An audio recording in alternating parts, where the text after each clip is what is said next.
నమస్కారం అండి. మాటే మంత్రంలో నేను మీ మాధవి. జీవితంలో సుఖంగా ఉండాలి అంటే 3 విషయాలు గుర్తుపెట్టుకోవాలి. జరిగిన దాన్ని మర్చిపోవాలి, జరుగుతున్న దాన్ని గమనించాలి, జరగబోయే దానికి సిద్ధంగా ఉండాలి.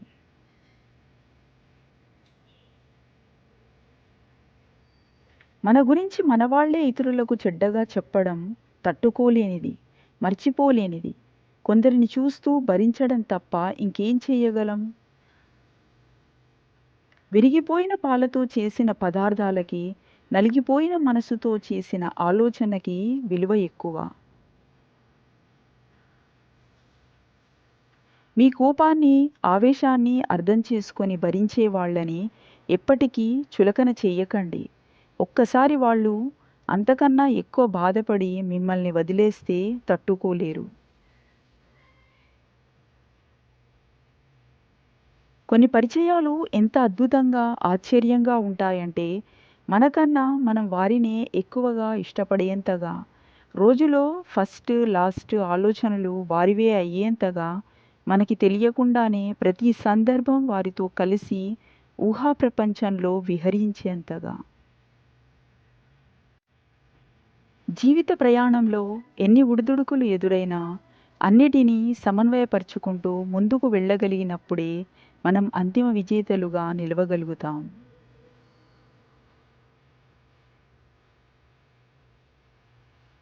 జీవితంలో ముందుకెళ్ళాలి అనుకున్నప్పుడు కాలం నిన్ను వెనక్కు లాగుతుందని భయపడకు.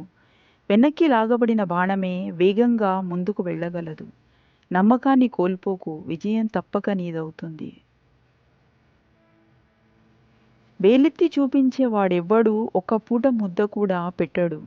అందుకే నీకు నచ్చినట్లు బ్రతుకు. అది కష్టమైనా, సుఖమైనా, బాధ అయినా, సంతోషమైనా నీ జీవితం నీది. ఎవరైనా మిమ్మల్ని బాధపెడితే వెంటనే క్షమించేయండి. ఎందుకంటే అన్నిటికంటే ముఖ్యం మీకు మీ మనశ్శాంతి. ఎవరైనా మిమ్మల్ని తలచినా, తలుచుకోకున్నా మీరు మాత్రం తలుచుకోవడం మానకండి. ఎందుకంటే బంధం చాలా అందమైనది. అందులో పోటీ ఉండకూడదు. ప్రేమ, ఆప్యాయత మాత్రమే ఉండాలి.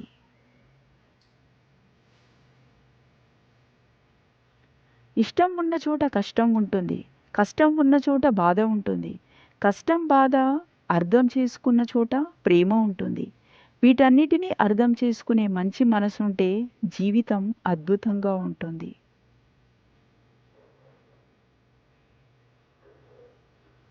వందల మంది శత్రువుల కన్నా ఒక్క నమ్మకద్రోహి చాలా ప్రమాదకారి. నీ మంచి కోరుకునే వాళ్లను దూరం చేసుకోకు. స్వార్థంతో నిన్ను పొగిడే వాళ్లను ఎప్పటికీ నమ్మకు. శత్రువులు వేసే బాణాలు తగిలిన వ్యక్తి కూడా హాయిగా నిద్రపోగలడేమో. కానీ మన అనుకున్న వారి కుటిల బుద్ధితో వేసే బాణాలు తగిలిన వ్యక్తి హృదయం గాయాలతో తూట్లు పడుతుంది.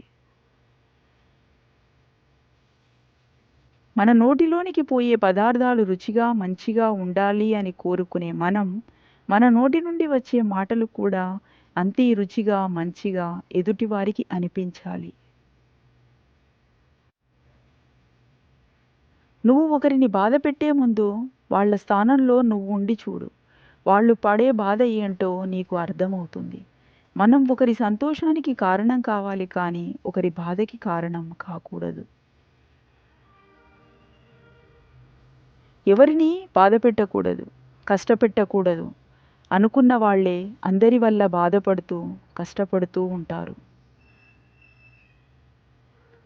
కొమ్మల్లో కూర్చున్న కోకిల కనబడదు కానీ దాని పాట వినిపిస్తుంది.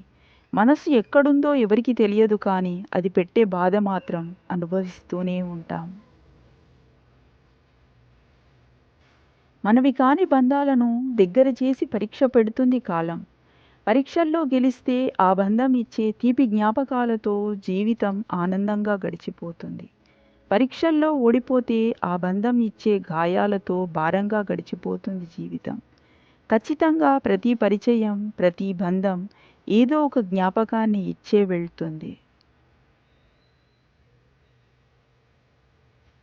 ఎప్పుడైతే మీరు ఉద్వేగపూరితంగా అవుతారో అప్పుడు మిమ్మల్ని ఎదుటివారు వాడుకోవడం, ఆడుకోవడం, శాసించడం జరుగుతుంది.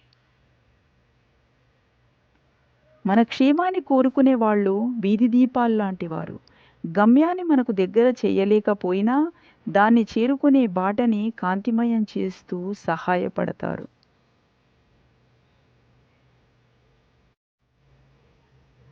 లైఫ్‌కి క్లారిటీ ఎప్పటికీ రాదు. అనుకున్నవి అనుకున్నట్లుగా జరిగితే అది జీవితం కాదు. యుద్ధం చేయాల్సిందే. పోరాడి గెలవాల్సిందే. ఆఖరి శ్వాస వరకు. Please like, share, comment and subscribe. Thank you so much for watching this video.